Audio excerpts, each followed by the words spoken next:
अज़ीज़ नाज़रीन, अस्सलामु अलैकुम। उम्मीद है कि आप सब खैरियत से होंगे और आपकी पढ़ाई बेहतर चल रही होगी। मेआरी उर्दू में आप तमाम का दिली खैर मक़दम है। नाज़रीन, इससे कबल की वीडियो में आप लोगों ने आपके निसाब में शामिल हिस्सा नज़्म बाब अव्वल, नज़्म इंसान और बज़्म क़ुदरत के हवाले से पेचीदा अल्फाज के मानी, नज़्म की वजाहत और इम्तिहान में आने वाले सवाल के जवाब को देखा था। इस वीडियो में आप देखेंगे नज़्म इंसान और बज़्म क़ुदरत के हवाले से और अल्लामा इक़बाल के हवाले से मौरूज़ी सवालात। आपके इम्तिहान में मौरूज़ी सवालात आते हैं और आपको इस हिस्से से कवर करने की ज़रूरत है, क्योंकि आपके इम्तिहान में इस हिस्से से, इस नज़्म से और अल्लामा इक़बाल से बहुत से मौरूज़ी सवालात आते हैं। तो आज की इस वीडियो में हम लोग अल्लामा इक़बाल और नज़्म के मतन से चंद सवालात होंगे, जिसे आपको जानना बेहद ज़रूरी है। इसे आप अपनी नोट कॉपी में उतार लें और जल्द से जल्द याद कर लें, ताकि ये आपके जहन में पुख्ता हो जाए, अज़बर हो जाए अच्छे से। तो नाज़रीन, आइए शुरू करते हैं इस इंसान और बज़्म क़ुदरत के हवाले से तीसरी वीडियो का। सबसे पहले हम लोग मतन से कई सवालात लेंगे, उसके बाद अल्लामा इक़बाल को कवर करेंगे। तो पहला सवाल देखिए, नज़्म इंसान और बज़्म क़ुदरत किसकी तख्लीक है? अच्छा, मैं आपको एक बात बता दूं कि आपके निसाब में मौरूज़ी सवालात कई तरह से होते हैं। जैसे एक तो 4 ऑप्शन के साथ, जिसे आप MCQ कहते हैं। उसके अलावा एक आपको एक लाइन में लिखना होता है, इसका आप ख्याल रखें। अगर आपको एक लाइन में आता है तो आपको पूरे जुमले में लिखना है। जैसे आप इस सवाल को देखिए कि नज़्म इंसान और बज़्म क़ुदरत किसकी तख्लीक है, तो ये SAQ होता है, शॉर्ट आंसर टाइप क्वेश्चन। तो इसका जवाब पूरा लिखेंगे कि नज़्म इंसान और बज़्म क़ुदरत अल्लामा इक़बाल की तख्लीक है, ना कि सिर्फ अल्लामा इक़बाल लिख के छोड़ देंगे, तो फिर मसला हो जाएगा, नंबर कट जाएगा। तो आपको मुकम्मल जुमला लिखने की ज़रूरत है, और मुकम्मल जुमला आप देखेंगे तो सवाल में ही होता है। जैसे नज़्म इंसान और बज़्म क़ुदरत, और तख्लीक भी यहाँ है, सिर्फ वो जो किसकी है उसको आपको हटा करके अल्लामा इक़बाल लाने की ज़रूरत है। तो इसका आप ख्याल रखिएगा। अगर SAQ है तो आपको मुकम्मल जुमला लिखना है, और अगर ऑब्जेक्टिव है तो आपको सिर्फ सवाल नंबर दे करके 4 ऑप्शन में से जो ऑप्शन दुरुस्त है उसको आपको वहाँ पे लिखने की ज़रूरत है। यानी कि अगर यहाँ पे आप देखिए, अगर आपके इम्तिहान में इस तरह से सवाल आता है कि नज़्म इंसान और बज़्म क़ुदरत किसकी तख्लीक है, और नीचे में इस तरह से 4 ऑप्शन है, अली बे जीम दाल, तो आपको जो दुरुस्त लगता है सवाल नंबर देने के बाद आप वो ऑप्शन लिख दीजिए बस, और उसके अलावा आपको ज़्यादा लिखने की ज़रूरत नहीं है। तो इसका आप ख्याल रखिएगा कि अगर ऑब्जेक्टिव है MCQ तो आपको सिर्फ ऑप्शन उतारना है, और अगर SAQ है तो आपको मुकम्मल जुमला लिखना है। बहुत से बच्चे गलती करते हैं कि वो मुकम्मल जुमला नहीं लिखते, सिर्फ जो जवाब है उसको लिख देते हैं, जिसकी वजह से उसका मार्क्स कट जाता है। तो जहन में रखिए कि आपको मुकम्मल जुमला लिखना है। चलिए, तो आगे बढ़ते हैं हम लोग। तो ये सब SAQ है, इसका ख्याल रखिएगा आप अपने जहन में। सवाल है कि नज़्म इंसान और बज़्म क़ुदरत किसकी तख्लीक है, तो जवाब होगा कि नज़्म इंसान और बज़्म क़ुदरत अल्लामा इक़बाल की तख्लीक है। सवाल, नज़्म इंसान और बज़्म क़ुदरत कितने हिस्सों पर मबनी है, तो ये आप वज़ाहत में देख चुके हैं कि नज़्म इंसान और बज़्म क़ुदरत 2 हिस्सों पर मबनी है। यानी कि पहले हिस्से में शायर सवाल करता है, दूसरे हिस्से में कायनात जवाब देती है। तीसरा सवाल कि नज़्म इंसान और बज़्म क़ुदरत में शायर क्या पैगाम देना चाहते हैं, तो जवाब कि नज़्म इंसान और बज़्म क़ुदरत में शायर ने खुद शनासी का पैगाम दिया है। इसको आप देखिए। अच्छा, यहाँ पे मैं एक और टेक्निकल बात बता दूँ कि सवाल क्या है। देखिए, पहला कि नज़्म इंसान और बज़्म क़ुदरत किसकी तख्लीक है, तो आप सिर्फ इस तरह नहीं लिखिएगा कि नज़्म इंसान और बज़्म क़ुदरत अल्लामा इक़बाल की नज़्म है, नहीं, तख्लीक का लफ्ज़ उसमें लिया तो आपको तख्लीक लिखने की ज़रूरत है, और अगर नहीं है तो फिर आपको नहीं डालने की ज़रूरत है। यानी कि आप सवाल के लफ्ज़ों को देखिए और अपने जवाब में उन्हीं लफ्ज़ों को लेकर के, ये टेक्निकल बात है। चलिए, अब अगले स्लाइड को देखते हैं। सवाल, बज़्म मामूराए हस्ती से क्या मुराद है, वो आप मिसरा सानी जब देखेंगे कि सुबह खुर्शीद दरख्शां को जो देखा मैंने, बज़्म मामूराए हस्ती से पूछा मैंने, तो ये बज़्म मामूराए हस्ती से क्या मुराद है, तो बज़्म मामूराए हस्ती से मुराद कायनात है। ये जो तरकीब है बज़्म मामूराए हस्ती, इससे क्या मुराद है, कायनात है। चलिए, अगला सवाल देखिए कि नज़्म इंसान और बज़्म क़ुदरत का मतला या पहला शेर लिखिए। आपके इम्तिहान में सवाल आ सकता है कि नज़्म इंसान और बज़्म क़ुदरत का मतला कहते हैं नज़्म या गज़ल के पहले शेर को। ठीक है, या पहला शेर भी लिख सकता है। तो मतलब इसलिए लिख दिए ताकि आप लफ्ज़ से परेशान ना हो जाएं। तो पहला शेर अगर आता है तो आपको लिखना है, पहले जवाब में आपको इस तरह लिखना है कि नज़्म इंसान और बज़्म कुदरत का पहला शेर, ठीक है, डैश, उसके बाद आप नीचे में लिखेंगे लाइन चेंज करके, ठीक है। सिर्फ शेर लिख देने से नहीं होगा, इसको आपको लिखना है इस जुमले को कि नज़्म इंसान और बज़्म कुदरत का पहला शेर, ठीक है। तो अब उसका लिखना है आपको ये शेर, और शेर लिखने से पहले ये जो अलामत है आपको इस अलामत को देना है, बेहद ज़रूरी है ये अलामत, ठीक है। इससे मार्क्स जो है आपका सिक्योर होता है।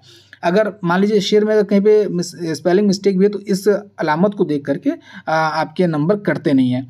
तो ये आपको पहले शेर को लिखने की ज़रूरत है। अच्छा, मैं आपको ये कहूँगा कि आप मुकम्मल नज़्म को अगर याद कर सकें तो आप ज़रूर याद कर लें, क्योंकि कई दफ़ा देखा गया है कि इस नज़्म से शेर लेकर के पूछा जाता है ये शेर किस नज़्म का है। इसीलिए आप मुकम्मल नज़्म को कई बार पढ़ें, याद हो जाएगी। बहुत अच्छी नज़्म है, ज़बानज़द अशार हैं इसमें, तो आप इसको कई बार देखिए, ये आपको याद हो जाएगी ये नज़्म, क्योंकि इससे अशार पूछे जाते हैं। तो ये शेर पहला है। चलिए अब हम लोग दूसरे स्लाइड को देखते हैं। दूसरे में क्या है कि सवाल, नज़्म इंसान और बज़्म कुदरत का आखिरी शेर लिखिए। ये भी सवाल पूछा जा चुका है। तो नज़्म इंसान और बज़्म कुदरत का आखिरी शेर, उसके बाद शेर की अलामत, और फिर शेर कि तू अगर अपनी हकीकत से खबरदार रहे, नासिया रोज़ रहे, फिर नासिया कार रहे, ठीक है। ये आप अपने जहन में रखिए। उसके बाद देखिए इस तरह भी सवाल आता है अशार से। क्या है कि शेर है, मैं भी आबाद हूँ इस नूर की बस्ती में, मगर जल गया मेरी तकदीर का अख्तर क्यों कर, ठीक है। सवाल अब ये बन रहा है कि ये शेर किस नज़्म से लिया गया है, शायर का नाम बताइए। तो नाजरीन, सवाल इस तरह से अक्सर आते हैं, इसलिए आप नज़्म को अच्छे से जहन में रखिए ताकि आपसे 1-2 मार्क्स ना छूट सके। तो सवाल क्या है, ये शेर किस नज़्म से लिया गया है। तो हमको जवाब में लिखना है कि ये शेर नज़्म इंसान और बज़्म कुदरत से लिया गया है, ना कि इस तरह लिख दें कि ये शेर नज़्म इंसान और बज़्म कुदरत से माखूज़ है। जब माखूज़ आएगा तो माखूज़ लिखना है, लिया गया आ गया तो लिया गया ही लिखना है। उसके बाद क्वेश्चन मार्क देके लिखा है शायर का नाम बताइए, तो उसको आपको लाइन चेंज करके लिखना है, शायर का नाम अल्लामा इकबाल है। इस तरह से एक ही लाइन में आपको नहीं लिख देना है, सवाल एक लाइन में, आपको जवाब लाइन चेंज करके देना है। अगर 2 सवाल एक ही लाइन में हो तो आपको दोनों सवाल का जो जवाब होगा वो लाइन चेंज करके देना है, ताकि एग्जामिनर को वाज़ेह तौर पर समझ में आ जाए कि नीचे में जवाब है, ठीक है। तो इस तरह से अशार आएंगे, तो आप अशार को अच्छे से याद कर लीजिए। आगे देखिए, अल्लामा इकबाल की पैदाइश कब और कहाँ हुई। यहाँ से अब हम लोग अल्लामा इकबाल को देखेंगे। इकबाल के हवाले से जो इम्तिहान में सवाल आ सकते हैं उन तमाम को देख रहे हैं। तो आप देखिए कि अल्लामा इकबाल की पैदाइश कब और कहाँ हुई। तो अल्लामा इकबाल की पैदाइश 9 नवंबर 1877 ईस्वी को सियालकोट पाकिस्तान में हुई।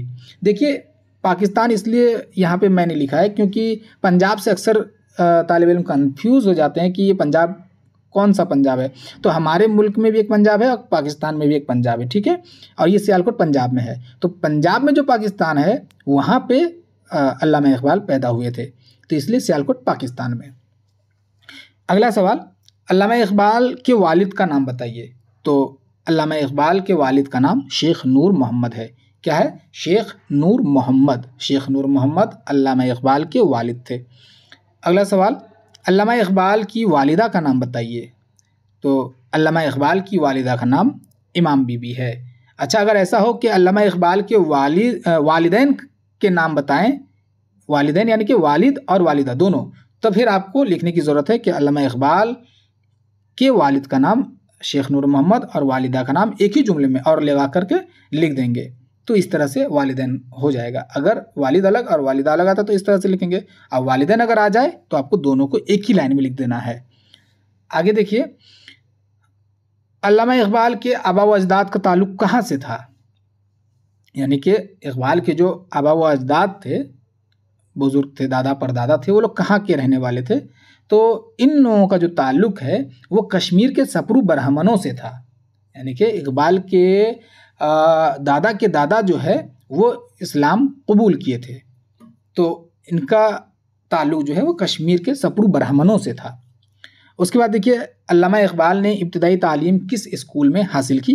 तो इब्तिदाई तालीम वो स्कूल में, अगर ये पूछा जाए कि इब्तिदाई अरबी और फ़ारसी किससे हासिल की, तो अरबी और फ़ारसी वो सैयद मीर हसन से।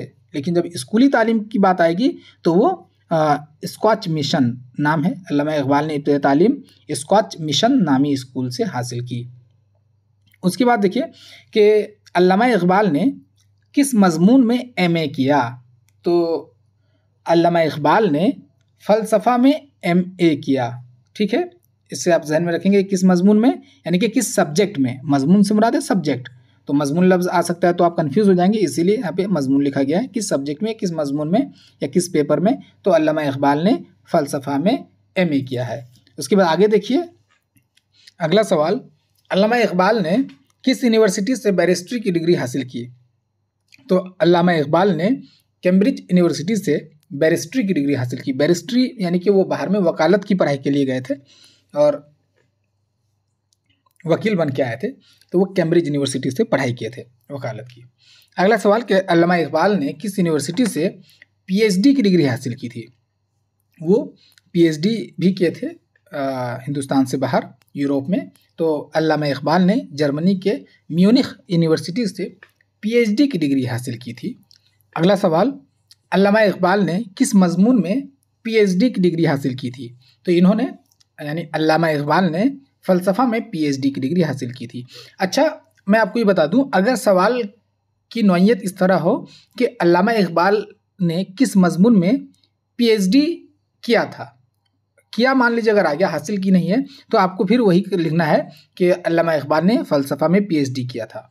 इसका आप जहन में रखें, इसको आप जहन में रखें कि आपके सवाल में जो लफ्ज़ हैं आपके जवाब में भी वही लफ्ज़ हों, लफ्ज़ों को आपको बदलने की ज़रूरत नहीं है। ठीक है, अगले स्लाइड को देखिए। अल्लामा इकबाल यूरोप कब गए थे। जैसे कि अभी आप ऊपर में देखें ना कि वो बैरिस्ट्री की डिग्री हासिल किए, पीएचडी की डिग्री हासिल की, यानी बैरिस्ट्री की पढ़ाई किए, वकालत की पढ़ाई, फिर पीएचडी भी किए, तो वो ये सब करने के लिए यूरोप गए थे।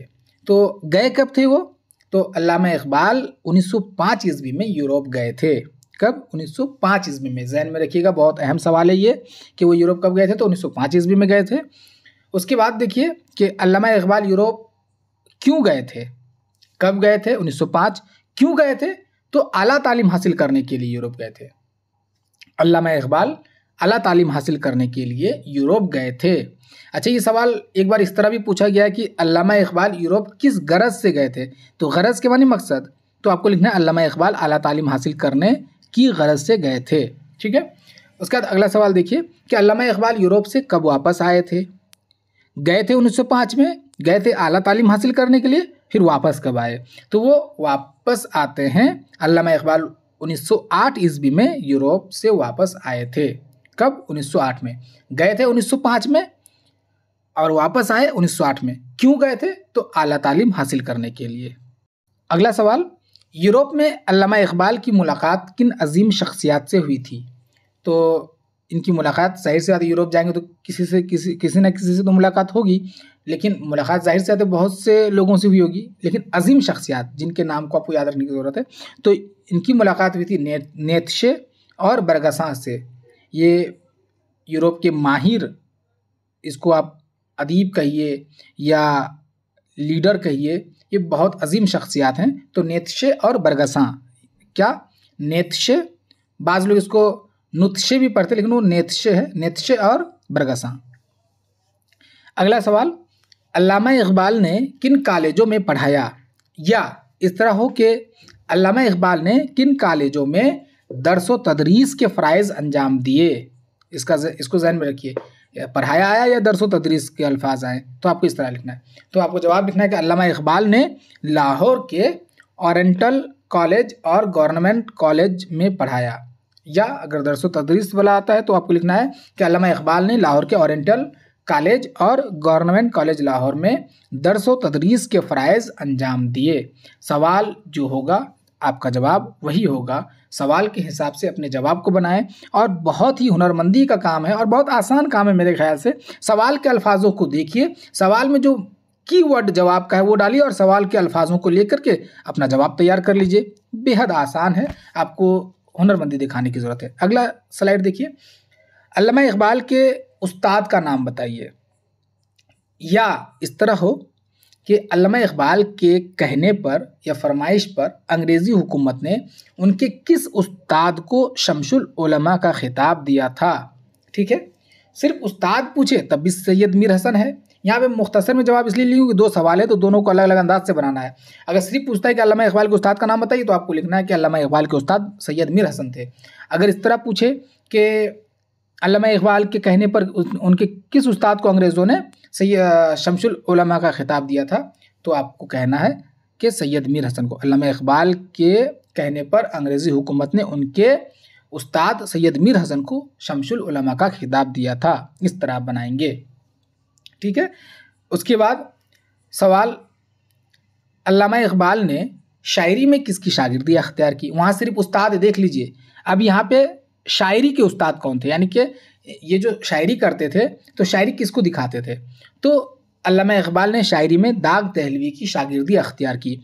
और नाज़रीन आपको जान के हैरानी होगी कि दाग दहलवी से ये डाक के ज़रिए यानी कि पोस्ट करते थे, वो देखते और उसके बाद इस्लाह करके फिर दोबारा भेज देते, यानी कि डाक के ज़रिए इनके दरमियान जो है दर्स व तदरीस का काम हो रहा था। बहुत दिलचस्प बात है। अगला स्लाइड देखिए। अब उस्ताद हो गया, शायरी के उस्ताद हो गए। अब अल्लामा इकबाल ने फ़लसफ़ा में किससे फ़ैज़ उठाया। देखिए नोयत को देखिए, लफ्ज़ों को देखिए। अब इसमें क्या है, फ़ैज़ उठाया, यानी कि इसमें भी शागिर्दी वाला ही मामला है कि फ़लसफ़ा में उन्होंने किसकी शागिर्दी अख्तियार की। तो अल्लामा इकबाल ने फ़लसफ़ा में प्रोफेसर आर्नल्ड से फ़ैज़ उठाया, यानी कि आर्नल्ड उसके फ़लसफ़ा के उस्ताद रहे। अगला सवाल, अल्लामा इकबाल की 2 नज़मों के नाम लिखिए। 2 नज़मों या मशहूर नज़मों, जो भी लफ्ज़ आए, कन्फ्यूज़ होने की ज़रूरत नहीं है। या अल्लामा इकबाल के 2 ऐसे नज़मों के नाम लिखिए जो मुल्क के बाहर लिखी गई हो। अगर 2 नज़्म आ जाए तो आप इन नज़मों के नाम लिखेंगे, कोई मसला नहीं है, लेकिन आपको जहन में ये रखने की ज़रूरत है कि अल्लामा इकबाल के 2 ऐसे नज़मों के नाम लिखिए जो मुल्क के बाहर लिखी गई हो, यानी कि हिंदुस्तान के बाहर जो नज़म लिखी गई हैं। अगर वो पूछे तो आपको मस्जिद करतबा और अब्दुल कादिर के नाम, ये अल्लामा इकबाल की 2 मशहूर नज़में भी हैं और मुल्क से बाहर लिखी गई नज़मों में भी इनका शुमार होता है। तो इसको आप जहन में रखें, मुल्क के बाहर और मशहूर नज़मों में, इन दोनों को आराम से लिख सकते हैं। अगला सवाल देखिए कि अल्लामा इकबाल की 2 मशहूर वतन दोस्त नज़मों के नाम लिखिए। वतन दोस्त से मुराद ऐसी नज़में जिसमें वतनियत के बारे में हो, वतन से मोहब्बत, वतन के बारे में हो, तो ऐसी 2 नज़मों के नाम लिखिए। तो आपको लिखने की ज़रूरत है कि अल्लामा इकबाल की 2 मशहूर वतन दोस्त नज़मों के नाम तरानाए हिंदी और तरानाए मिल्ली हैं। ठीक है, बहुत आसान होगा आपको तरानाए हिंदी और तरानाए मिल्ली याद करने में। तरानाए हिंदी, तरानाए मिल्ली, तरानाए हिंदी, तरानाए मिल्ली, 2 नज़में हैं जो वतन दोस्त हैं। तो आप देखिए अब तक कई नज़मों के नाम याद कर लिए, तरानाए हिंदी, तरानाए मिल्ली, उसके बाद मस्जिद करतबा, उसके बाद अब्दुल कादिर के नाम, 4 नज़में। उसके बाद देखिए यहाँ पे चंद मशहूर नज़मों के नाम हैं। ये इसलिए आप याद कर लीजिए क्योंकि अक्सर ये देखा गया है कि सिर्फ नज़्म देखिए ये पूछा जाता है कि ये किसकी नज़्म है। मान लीजिए कि इस तरह हो कि नज़्म शिकवा मुंदरिजा ज़ैल में किस शायर की नज़्म है, तो उस वक्त आप फंस जाएंगे। लिहाजा आप इन चंद मशहूर नज़मों को अच्छे से याद कर लीजिए ताकि परेशानी ना हो। जैसे शिकवा, जवाब शिकवा, बच्चे की दुआ, माँ का ख्वाब, परिंदे की फरियाद, खिज़्र राह, तस्वीर दर्द, हिमाला, साक़ी नामा वग़ैरह। ये वो नज़में हैं जो कि आपको याद रखने की ज़रूरत है, इम्तिहान के हवाले से भी और नॉलेज के हवाले से भी। अगला स्लाइड देखिए। अल्लामा इकबाल की फ़ारसी मसनइयों के नाम लिखिए। इन्होंने फ़ारसी में भी शायरी की है, लेकिन फ़ारसी में इन्होंने जो मसनवी लिखी उनमें 2 बहुत ज़्यादा मशहूर है, तो उनके नाम आपको याद रखने की ज़रूरत है इम्तिहान के हवाले से। तो अल्लामा इकबाल की फ़ारसी मसनइयों में असरार खुदी और रुमूज़ बेखुदी शामिल है। देखिए नाम मिलता जुलता है, आसानी से याद कर लेंगे आप। असरार खुदी और रुमूज़ बेखुदी 2 नाम हैं जो कि फ़ारसी में है। अगला सवाल, अल्लामा इकबाल के किसी एक शेरी मजमूए का नाम बताइए। किसी एक शेरी मजमूए, या सिर्फ अगर ये पूछे कि अल्लामा इकबाल के पहले शेरी मजमूए का नाम बताइए या अल्लामा इकबाल की किसी एक किताब का नाम बताइए। शेरी मजमुआ किताब ही होता है, इसको आप अपने जहन में रखिएगा। किताब और शेरी मजमुआ में कोई ज़्यादा फ़र्क नहीं है, ठीक है। तो अगर एक शेरी मजमुआ का नाम पूछ ले तब भी आप लिखेंगे कि अल्लामा इकबाल का शेरी मजमुआ बांगे दरा है। या अगर ये पूछे कि अल्लामा इकबाल के पहले शेरी मजमुए का नाम बताइए तो आपको लिखना है कि अल्लामा इकबाल के पहले शेरी मजमुए का नाम बांगे दरा है, ठीक है। आप इसे जहन में रखें। अगर किताब का नाम पूछता तो आप बोलेंगे कि अल्लामा इकबाल की किताब का नाम बांगे दरा है। बांगेदरा उनका पहली शेरी मजमू है। आगे देखिए, यहाँ पे उनके 4 शेरी मजमूए हैं, उन तमाम को तफसील से यहाँ पे लिख चुके हैं हम कि कौन सा मजमुआ किस नंबर का है, पहला, दूसरा, तीसरा, चौथा, और कौन सा मजमुआ कब शाये हुआ। ठीक है, अब देखिए, पहला शेरी मजमुआ जो है 1924 ईस्वी में मंजर आम पर आया। दूसरा शेरी मजमुआ बाले जिब्रील 1935 में। तीसरा शेरी मजमुआ ज़रबे कलीम 1936 ईस्वी में। और चौथा शेरी मजमुआ अरमगाने हिजाज, ये 1938 में। ये आपको याद रखने की ज़रूरत है, कौन सा शेरी मजमुआ किस नंबर में है और उसकी सने इशात क्या है, ये दोनों आपको ज़हन में रखने की ज़रूरत, क्योंकि ये दोनों पूछा जाता है। जैसे ये पूछा जा सकता है कि बांगेदरा की इशात कब हुई, तो आपको 1924 याद रखने की ज़रूरत है। या ये पूछा जा सकता है कि अल्लामा इकबाल का तीसरा शेरी मजमुआ कौन सा है, तो आपको ज़रबे कलीम याद रखने की ज़रूरत है। तो वो इशात भी पूछ सकते हैं या फिर तरतीब के हिसाब से, तो दोनों को आप अपने जहन में रखें। इससे क्या होगा कि आप आसानी से इम्तिहान में आने वाले सवाल का जवाब दे पाएंगे। तो यहाँ पे चारों शेरी मजमूए हैं, इसको आप तरतीब से याद रखें, बहुत आसानी होगी। अगले स्लाइड को देखिए, अल्लामा इकबाल के उस शेरी मजमूए का नाम बताइए जो आधा उर्दू में है और आधा फारसी में। तो इससे पहले जो आप 4 शेरी मजमुआ देख चुके हैं, उसमें से ऊपर के 3 जो है मुकम्मल उर्दू में है, लेकिन आखिरी शेरी मजमुआ जो है अरमगाने हिजाज, ये आधा उर्दू में है और आधा फारसी में है। इसको आप अपने जहन में रखें। तो अरमगाने हिजाज अल्लामा इकबाल का वो शेरी मजमुआ है जो आधा उर्दू में है और आधा फारसी में। अगला सवाल, अल्लामा इकबाल को सर का खिताब कब मिला? तो ये अंग्रेज़ी हुकूमत देते थे हिंदुस्तानियों को। तो अल्लामा इकबाल को सर का खिताब 1923 ईस्वी में मिला, अंग्रेज़ों ने दिया था। अच्छा, ये इससे कबल एक सवाल आया था कि अल्लामा इकबाल के किस उस्ताद को उनके कहने पर अंग्रेज़ों ने शमसुल उलमा का खिताब दिया था। तो जिस वक्त अंग्रेज़ अल्लामा इकबाल को ये खिताब देना चाह रहे थे, तो इकबाल ने कहा था कि मैं ये खिताब उस वक्त तक नहीं लूँगा जब तक आप मेरे उस्ताद को शमसुल उलमा का खिताब नहीं देंगे। तो अंग्रेज़ों ने ये शर्त कबूल की और उन्हें शमसुल उलमा का खिताब दिया, और उसके बाद अल्लामा इकबाल जो है वो सर के खिताब को कबूल किए। ये इंटरेस्टिंग बात है, अपने जहन में रखिए। चलिए अगले स्लाइड को देखिए। सवाल, शायर मशरिक़ या फ़लसफ़ी शायर किसे कहा जाता है? तो यहाँ पे देखिए डैश डैश डैश इसलिए दिया गया, अगर मान लीजिए शायर मशरिक़ आता है तो आपको लिखना है कि शायर मशरिक़ अल्लामा इकबाल को कहा जाता है। अगर ये पूछे कि फ़लसफ़ी शायर किसे कहा जाता है, तो आपको लिखना है कि फ़लसफ़ी शायर अल्लामा इकबाल को कहा जाता है। अगला सवाल, अल्लामा इकबाल की वफ़ात कब और कहाँ हुई? तो आपको लिखना है अल्लामा इकबाल की वफ़ात 21 अप्रैल 1938 ईस्वी को लाहौर में हुई। कब इसकी वफ़ात होती है? 21 अप्रैल 1938 ईस्वी को। कहाँ? तो लाहौर में, जो कि पाकिस्तान में है।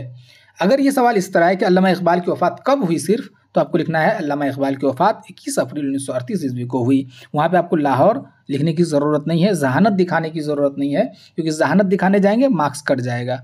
जितना आपसे पूछा जाए आपको उतना ही लिखना है। तो नाज़रीन, आपने इस वीडियो में अल्लामा इकबाल के हवाले से तमाम मौरूज़ी सवालात को देखा। आपके निसाब में शामिल नज़्म, इंसान और बज़्म क़ुदरत के मतन के हवाले से भी मौरूज़ी सवालात को देखा। ये आपके इम्तिहान के हवाले से निहायत अहम है। आप इसे अपनी नोट कॉपी में उतार लें और जल्द से जल्द याद कर लें, ताकि आपके इम्तिहान में अगर अल्लामा इकबाल या इंसान और बज़्म क़ुदरत से कोई सवाल आए तो उसे आप बआसानी जवाब दे पाएँ। नाज़रीन, अब आप ये बताएं कि अगर आपको इस नज़्म या अल्लामा इकबाल के हवाले से कोई परेशानी रह गई हो तो कमेंट बॉक्स में ज़रूर बताएं, ताकि मैं उसे जल्द से जल्द दूर कर सकूं। और अगर आपको ये वीडियो अच्छी लगी है तो ज़रूर लाइक करें, वीडियो को अपने दोस्तों अहबाब से शेयर करें ताकि वो भी इससे इस्तेफ़ादा कर सके। और अगर हमारे चैनल पर नए हैं तो चैनल को ज़रूर सब्सक्राइब कर लें। अब अगली वीडियो तक के लिए इजाज़त दीजिए। अल्लाह हाफिज़।